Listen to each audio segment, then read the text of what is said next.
Why was she the only one in the room who wasn't afraid? The air tasted of ozone and recycled oxygen, cold and metallic, like breathing through steel. This was the high-altitude training nexus, a place suspended between the thin, unforgiving sky and jagged mountain peaks below. A crucible designed to strip away everything but function. Concrete walls absorbed all sound. The only noise was the low hum of atmospheric processors, the whisper of ventilation systems cycling endlessly. It was a place outside the world, a place where elite operators from a dozen allied nations came to be broken, tested, and forged into something more than human. And in the corner of the briefing room, she sat alone. Her name was Anna. To the men filling the tiered seating around her, she was an anomaly, a civilian analyst attached to the program for reasons they didn't understand and didn't care to explore. Her official title was Human Systems Integrator, a vague, bureaucratic label that invited nothing but suspicion. She wore simple gray fatigues, no rank, no insignia, nothing to distinguish her from the shadows. Physically, she was unassuming, slender, small compared to the broad-shouldered operators whose presence dominated the space. They looked at her and saw a bird in a den of wolves. They were wrong. She was watching them, not the passive observation of someone waiting for instructions. This was active, a constant stream of data processing behind those winter sea eyes. She noted the subtle tells of ego and insecurity.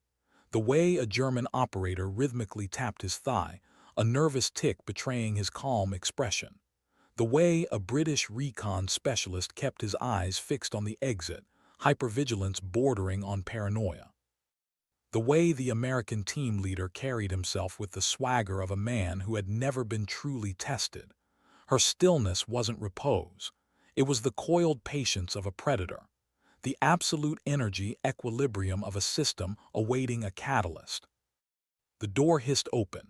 He entered, Commander Valerius. That wasn't his real name, of course. All names here were abstractions, call signs on a roster, but his persona was anything but abstract. He was a mountain of a man, barrel-chested, jaw carved from granite. His movements were loud, boots striking the polished concrete with deliberate force. He filled the space, sucking the air out and replacing it with his own suffocating presence. His authority wasn't quiet. It was a broadcast, a declaration of dominance for all to hear. He was a decorated hero of a dozen shadow wars, a man whose reputation preceded him like a shockwave. He believed his own legend. This was his greatest vulnerability. His eyes swept the room, cataloging the faces of the men under his command for this training cycle. The best of the best, hardened warriors from Tier 1 units across the globe. He saw respect. He saw deference. He saw fear. Then his eyes landed on Anna. He saw nothing. Her quiet corner, her unassuming presence, it was a discordant note in the symphony of his command. It was an affront. He thrived on the energy of others, their admiration, their fear, their challenges. Her calm observation offered him none of it. It was like shouting at a mirror and getting only silence in return. He strode to the front of the room, each step echoing. He didn't begin the briefing. Instead, he turned his gaze back to her, a cruel smirk twisting his lips. "We have a guest today, gentlemen," he announced, his voice booming through the sterile space. "An analyst. She's here to integrate our systems." He said the word integrate as if it were a disease. A few operators chuckled, low and sycophantic. "She thinks this is a laboratory, a place of numbers and charts." He took a step toward her. "She thinks the human element can be reduced to a data point on a screen." Anna remained silent. Her posture didn't change. Her breathing stayed slow, even, a measured cadence that was almost inhumanly calm. Her lack of reaction was fuel to his fire. He needed a response. He needed her to break. He gestured to a screen displaying a complex training scenario. "They tell us we need to be smarter, more nuanced." He spat the word. "They send us people like this to teach us about discipline, about control, as if they know the first thing about it." He turned his back on the screen and walked directly toward her, stopping only when the toes of his boots were inches from hers. He leaned down, his shadow falling over her. The smell of stale coffee and aggression radiated from him. "I read your file," he whispered, his voice a low, menacing growl meant only for her, yet loud enough for the first few rows to hear. All that training, all that meditation, all that academic nonsense about mind over matter, it's a coping mechanism for the weak. He straightened up, addressing the room again. There is only one kind of discipline that matters out there. He pounded his fist against his chest. The discipline of overwhelming force, the will to dominate. Everything else is a lie we tell ourselves to feel safe. He looked back down at her. Your kind of discipline, this hesitation, in the field it gets people killed. This was the moment, the public challenge, the alpha establishing dominance over the outsider. The room was silent, every eye fixed on the confrontation. They were waiting for her to shrink, to stammer a defense, to show a crack in her composure. Anna did not react. She did not rush. She did not fear. Her gaze remained locked on his. She wasn't seeing a commander. She was seeing a system on the verge of catastrophic failure. His aggression was a symptom of deep-seated insecurity. His volume, a desperate attempt to drown out his own doubts. He was a flawed instrument, and she was charting his defects with chilling precision. She gave him nothing, no fear to feed on, no anger to amplify, only a profound, unsettling stillness. It was a silence that spoke louder than his roar ever could. It was a language of pure control, and he didn't understand it. He saw it only as defiance. He reached out, his hand clamping down on her shoulder, fingers digging into the muscle, a physical act of intimidation, a final crude assertion of power. "When I speak to you, you respond," he growled. For the first time her expression shifted. It wasn't fear. It wasn't anger. It was a look of clinical disappointment, as if a delicate piece of machinery had just revealed a fatal, unfixable flaw. She slowly, deliberately lifted her gaze from his eyes to his hand on her shoulder. Then she brought her eyes back to his. She didn't speak. She didn't have to. The message was clear. You have made a grave miscalculation. A veteran operator from a Scandinavian unit watched from the back row. He was a man who had seen empires rise and fall in dusty, forgotten corners of the world. He recognized the stillness in her. He had seen it before, decades ago, in the eyes of an old martial artist in Southeast Asia. A master who moved through violence like water through stone, effortless and inevitable. The veteran leaned forward slightly, his interest piqued. He sensed what the others were too blind to see. This woman was not prey. She was something else entirely.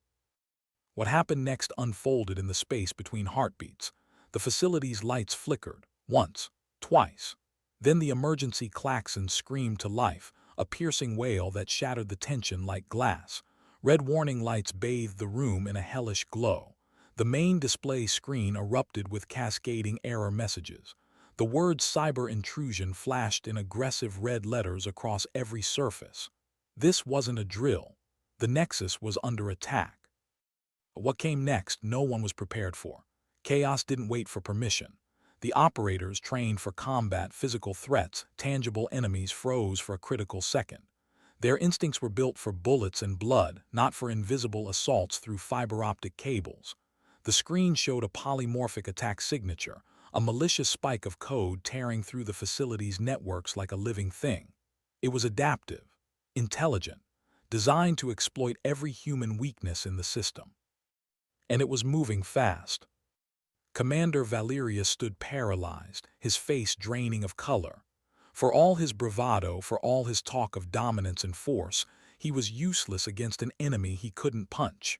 The operators looked to him for orders, and he had none. His mouth opened, closed. His hands trembled. The legend was crumbling in real time. Anna stood. Her movement was fluid, precise, no wasted energy. She crossed the room to the main terminal in 3 steps. Her fingers moved across the interface with surgical speed. The operators watched, confusion mixing with something else. Awe maybe, or fear. She wasn't asking for permission. She wasn't waiting for command approval. She was acting. The veteran in the back row smiled grimly. He knew what he was witnessing. This was the difference between someone who had been trained and someone who had been tempered. The attack was designed to trigger panic, to overwhelm human decision-making with speed and complexity. But Anna wasn't panicking. Her heart rate, if anyone had been monitoring it, would have shown a steady 75 beats per minute. Baseline, calm.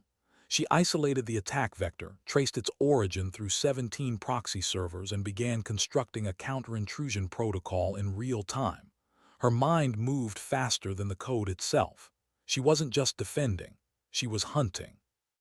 Valerius found his voice. It came out as a strangled shout.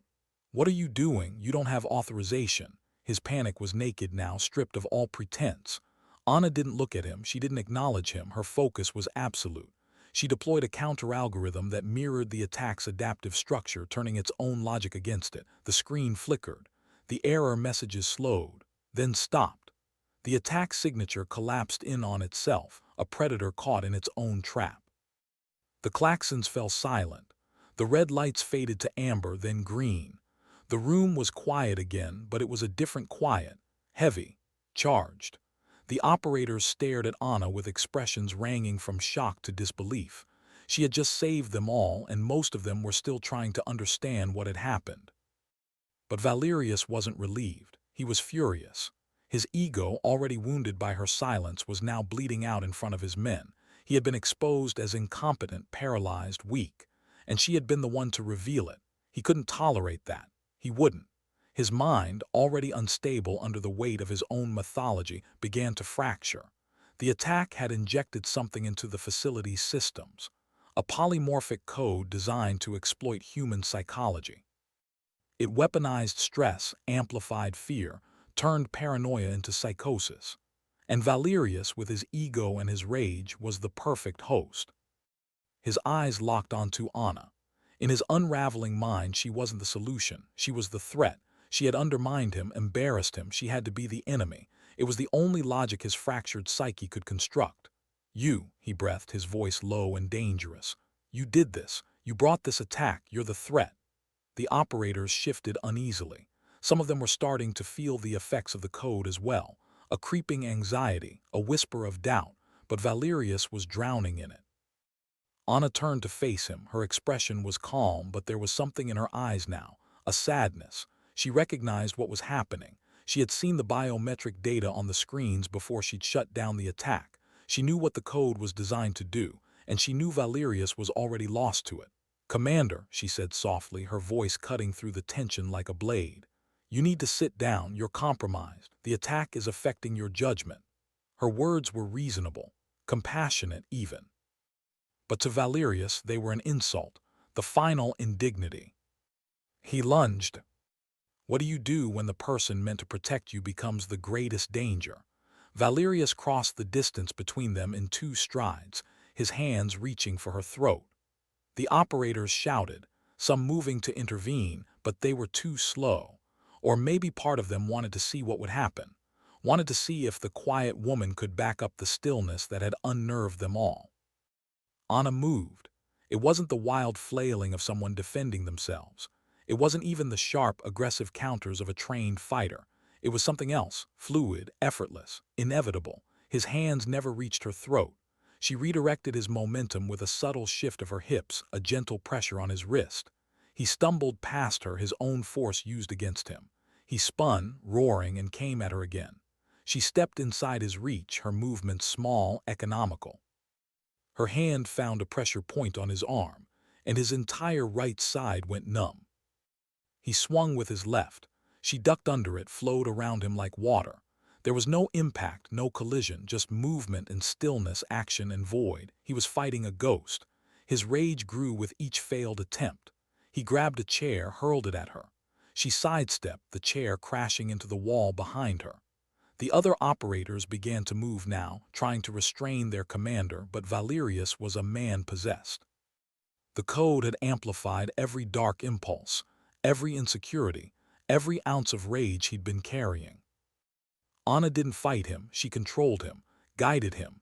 Every wild swing, every desperate lunge she redirected, absorbed, nullified. And through it all her expression remained calm, not smug, not triumphant, just sad. She was watching a man destroy himself, and there was nothing she could do to stop it. The veteran finally moved. He barked orders to the other operators, his voice cutting through the chaos with the authority of experience. "Restrain him, now!" They moved as a unit, surrounding Valerius, forcing him down. It took 6 of them.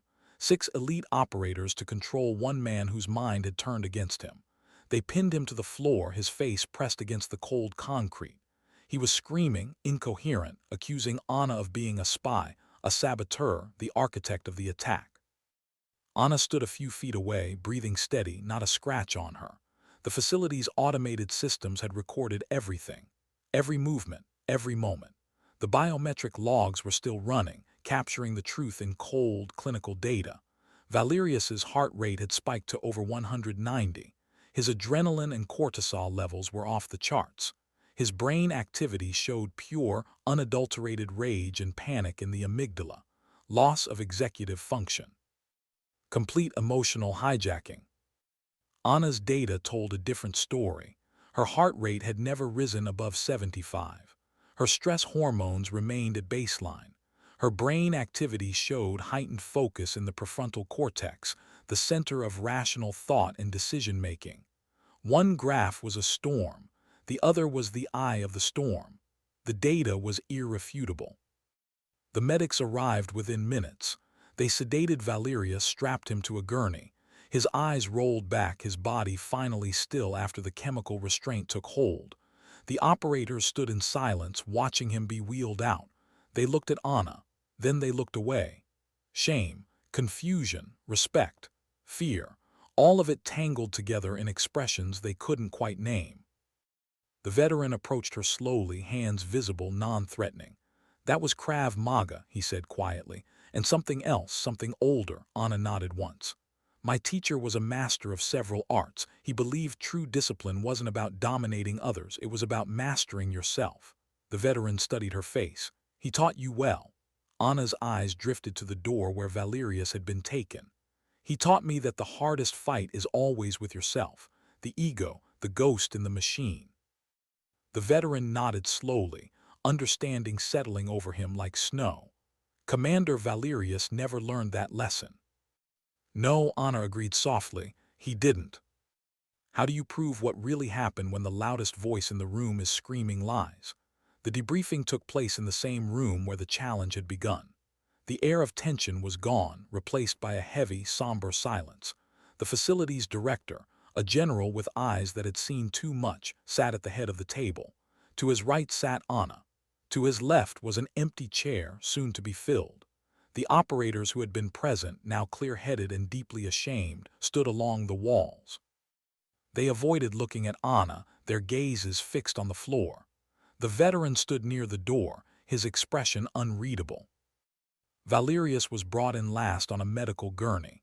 His leg was heavily braced from where he'd injured it in his own frenzied attack. His face was pale, his eyes hollow. He refused to look at anyone. The general's voice cut through the silence like a blade. "Commander, give me your report." Valerius struggled to sit up. He cleared his throat, his voice a hoarse whisper. Then he began to speak. He wove a desperate, self-serving narrative. He spoke of a sudden, inexplicable system malfunction. He claimed Anna had panicked, that she had attacked him and the other operators in a fit of hysteria. He tried to paint himself as the victim, a commander trying to restore order in the face of chaos and her irrationality. It was pathetic, transparent, a lie so obvious it insulted everyone in the room, but he told it anyway because it was all he had left. The general listened without interruption, his face an impassive mask. When Valerius finished his rambling account, the room was silent for a long moment. The weight of the lie hung in the air, suffocating. Then the general turned to Anna. "Analyst, your response." Anna didn't offer a counter-narrative. She didn't engage with his fiction. She didn't argue or defend herself. She simply placed a small, flat data chip on the table. "The logs are complete," she said, her voice calm, devoid of triumph or accusation. It was the voice of a technician reporting a finding. System data, audio recordings from the internal network, and full biometric readouts for all personnel. A tech specialist plugged the chip into the main display. The truth unfolded in cold, hard data. They saw the polymorphic signal appear on the network analysis, a jagged, malevolent spike of code. They heard the audio recordings of Valerius's initial challenge, his paranoid accusations, his final psychotic scream as he'd lunged at Anna. Then the biometric data appeared on screen.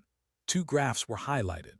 One labeled Valerius was a chaotic storm of red lines, heart rate spiking to over 190, adrenaline and cortisol levels off the charts, brain activity showing pure rage and panic in the amygdala. The other graph, labeled Anna, was a placid sea of blue. Her heart rate never rose above 75. Her stress hormone levels remained at baseline. Her brain activity showed heightened focus in the prefrontal cortex, the center of rational thought and decision-making. It was the data-driven portrait of a man losing control and a woman who was the absolute embodiment of it.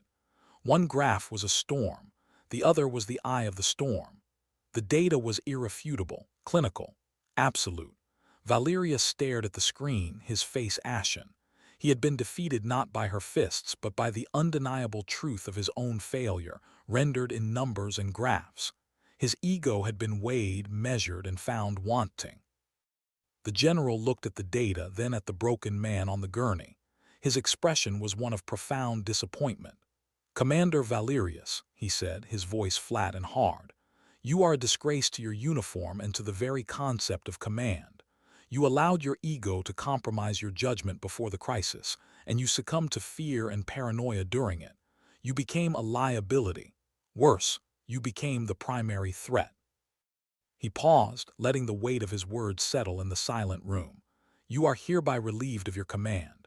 You will be stripped of your security clearance and remanded to the psychiatric division for evaluation. After that, you will be assigned to a remedial program." The general's voice dropped to something like chipping ice. "Its subject is operational humility. You will remain there until you learn that true strength is not the volume of your voice, but the quality of your control." He dismissed Valerius with a wave of his hand. The medics wheeled the gurney out of the room. Valerius didn't look back. He couldn't. The shame was too great, the truth too absolute. The general stood. He turned to face Anna. He looked at this quiet, unassuming woman who had saved them all. The entire room held its breath. He drew himself up to his full height and rendered a slow, formal salute. It wasn't the perfunctory gesture of a superior to a subordinate. It was the salute of a warrior to a master, a gesture of profound, earned respect. "Your service here today," the general said, his voice now holding a note of reverence, "has been exemplary. You have rewritten the definition of operator for this facility." Anna simply nodded in acknowledgement. No smile, no pride, just acceptance. The correction was complete. Could one moment change an entire culture? The facility returned to its quiet hum, but it was a different quiet now. It was no longer the quiet of tension, but the quiet of respect.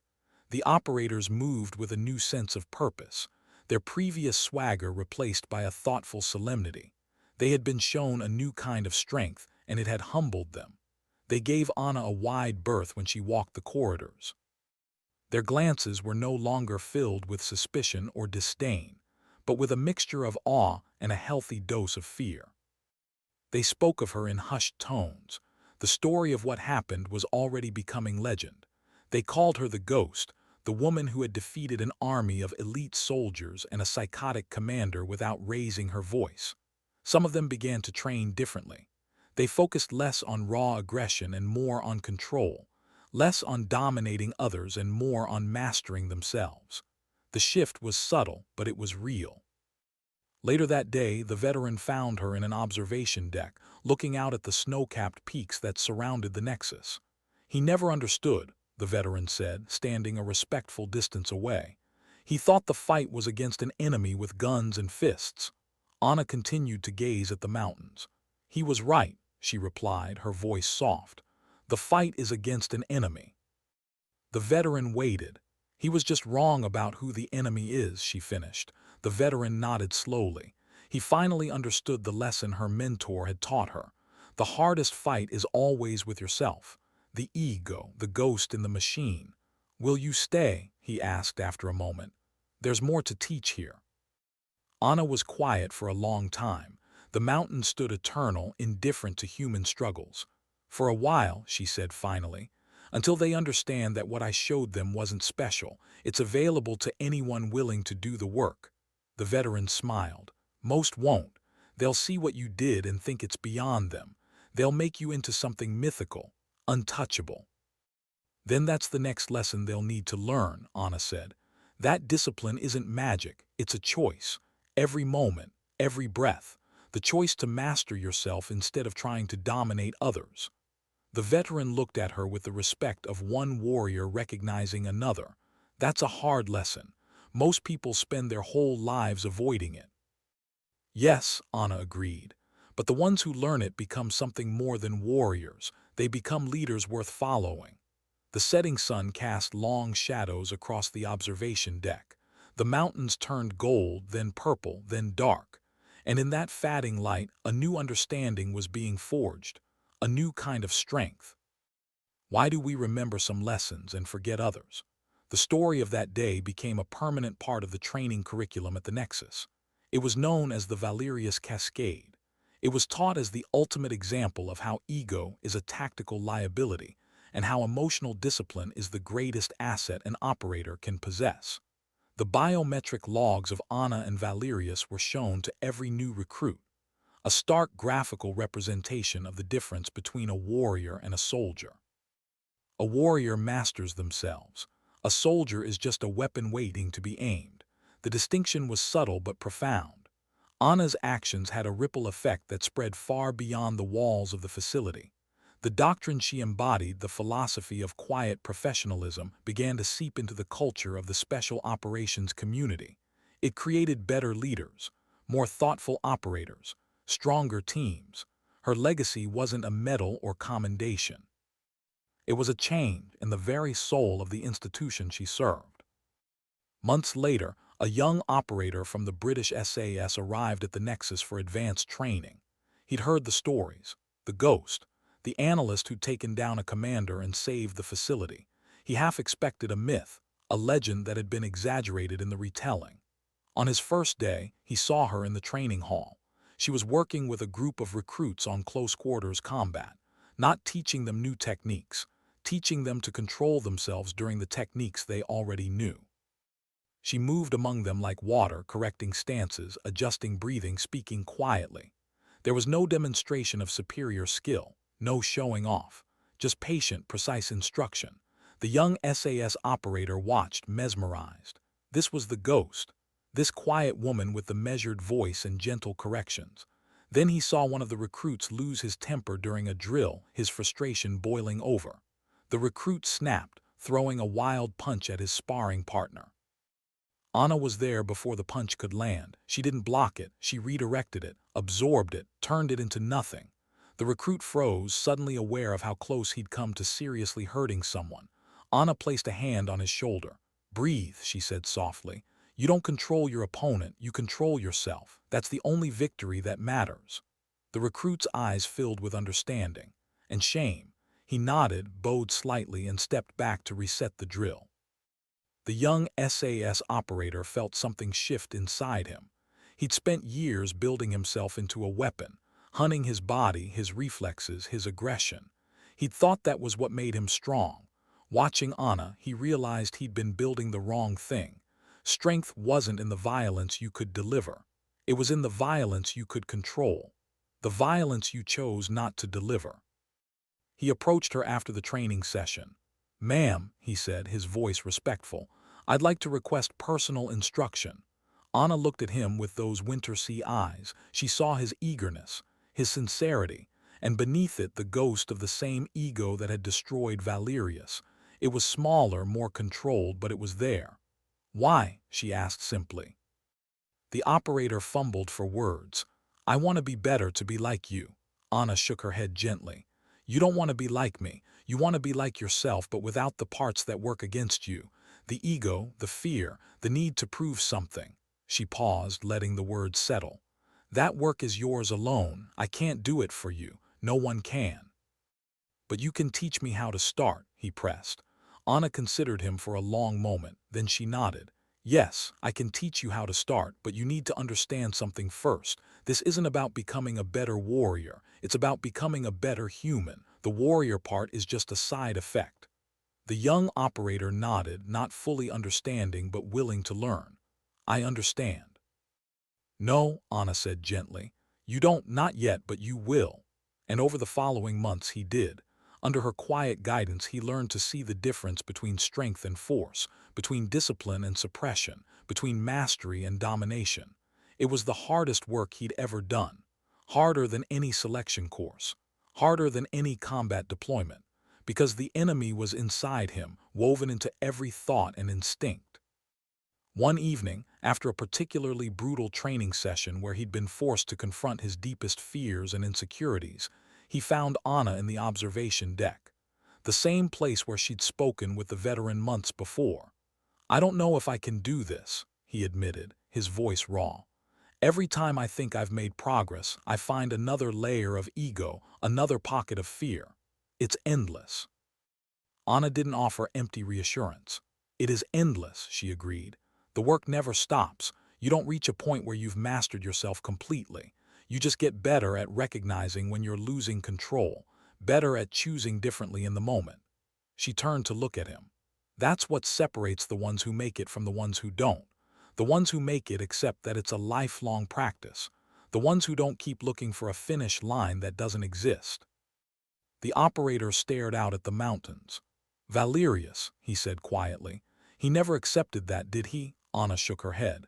"He thought he'd already arrived, that his reputation, his experience, his physical prowess meant he'd conquered himself. But he just built a cage around his ego and called it discipline. When the real test came, the cage shattered."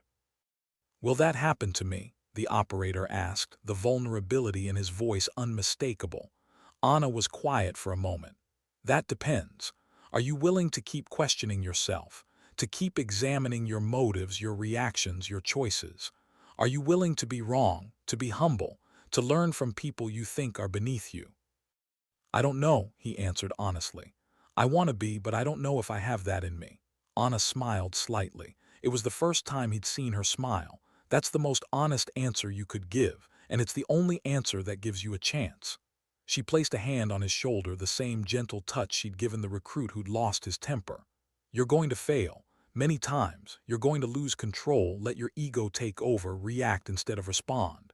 That's guaranteed. What matters is what you do after. Do you make excuses, blame others, or do you acknowledge it, learn from it, and try again?" The operator felt something loosen in his chest, permission to be imperfect, permission to struggle. "Thank you," he said quietly. Anna nodded. "You don't need to thank me. You're doing the work. I'm just holding up a mirror." They stood together in comfortable silence, watching the mountains turn from gold to purple to dark. Two people in the endless war against themselves. Two warriors learning that the greatest victory is the one no one sees. What becomes of the people who tried to destroy you? Commander Valerius spent 6 months in the psychiatric division. 6 months of therapy, medication, and forced introspection. 6 months of confronting the truth he'd spent a lifetime avoiding. That his strength had been a performance, his confidence a mask, his leadership a facade built on fear and intimidation. It was brutal, humiliating, necessary. When he emerged, he was a different man. Not broken, but rebuilt. Quieter, more careful with his words. More aware of the poison his ego had been spreading through every interaction. He was assigned to the remedial program the general had mentioned, operational humility. It was taught by veterans who had themselves been humbled by war, by failure, by the realization that they were not invincible. Valerius learned to listen, to observe, to consider perspectives other than his own. He learned that strength without wisdom is just violence looking for a target. That discipline without empathy is just cruelty dressed in fatigues. He learned that the operators he'd commanded hadn't feared him out of respect, but out of self-preservation. And that fear is the weakest possible foundation for leadership. 6 months into the program, he wrote a letter. It sat on his desk for 2 weeks before he found the courage to deliver it.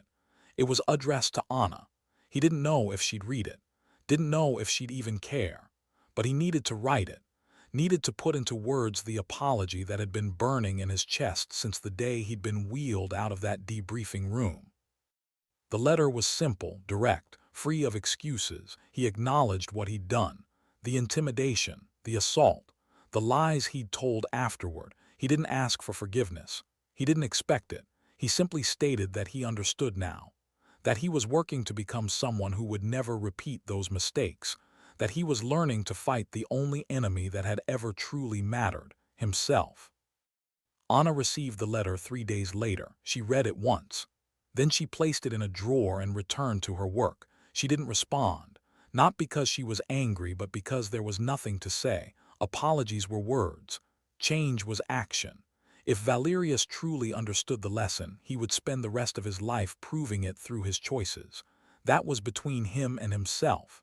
She had her own work to do. Months turned to years.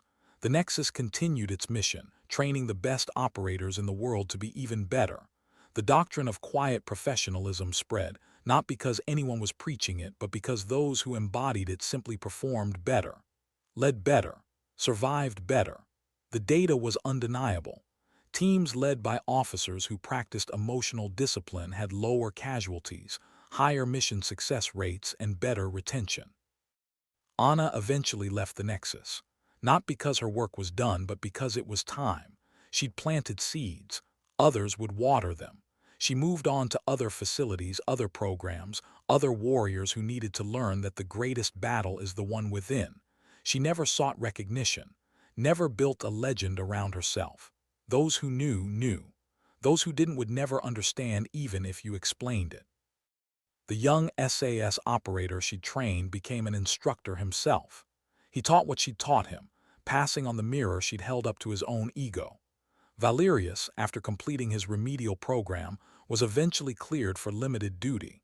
Not field operations, not command, but teaching. He spent his remaining years in service educating young officers about the dangers of ego, the importance of emotional discipline, the deadly consequences of believing your own legend. He was never proud of the lesson he'd been forced to learn, but he was grateful for it. Years later, a journalist writing a book about elite military training heard rumors of an incident at a high-altitude training facility. The story was vague, details classified, but the impact was undeniable. Something had happened. Something that changed the way special operations forces trained their people. She tracked down Valerius, now retired, living quietly in a small town in Montana. She asked him to tell her what had happened. Valerius was silent for a long time, then he spoke. I was taught that strength was loud, that leadership was dominance, that control meant forcing others to bend to your will. He paused, his eyes distant. I was wrong about all of it, and someone showed me that truth in the hardest way possible, not by overpowering me, by letting me overpower myself. The journalist pressed for details, names, dates, specifics. Valerius shook his head. The details don't matter. What matters is the lesson. True strength doesn't need to announce itself. It doesn't need to roar. It's the calm center in the heart of the storm. It's the unshakable discipline that holds the line when everything else has broken. It's the quiet competence that does what must be done without fanfare or applause. He looked at the journalist with eyes that had finally learned to see. It's the profound and absolute power of someone who has won the only war that truly matters, the war within. The journalist wrote it all down. The book became required reading at military academies around the world. The incident at the Nexus was never officially acknowledged, but the lesson spread anyway, because truth has a way of surviving even when those in power try to bury it. Anna never read the book. She didn't need to, she was too busy doing the work, training the next generation, holding up the mirror, helping warriors learn to see the ghost in their own machine. And in the quiet moments when she stood alone in observation decks or walked through empty training halls, she thought of her mentor, the old master who had taught her that discipline wasn't about strength. It was about choice. The choice to control yourself. The choice to act with precision instead of emotion.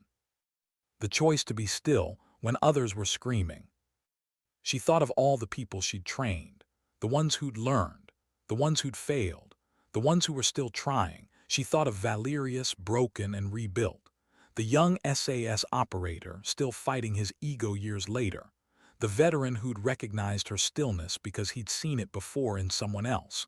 All of them were warriors in the same war, the war against the parts of themselves that would destroy them if left unchecked. And she understood with the clarity that comes from years of practice that this was the work, not the medals, not the missions, not the respect or the fear or the legends, just the work, the daily choice to be better than the person you were yesterday, to control yourself instead of others, to hold the line when everything else was breaking, to be the calm center in the storm. True strength does not need to announce itself. It does not need to roar. It is the calm center in the heart of the storm. It is the unshakable discipline that holds the line when all else has broken. It is the quiet competence that does what must be done without fanfare or applause. It is the profound and absolute power of someone who has won the only war that truly matters, the war within. Sometimes dignity doesn't speak. It simply acts.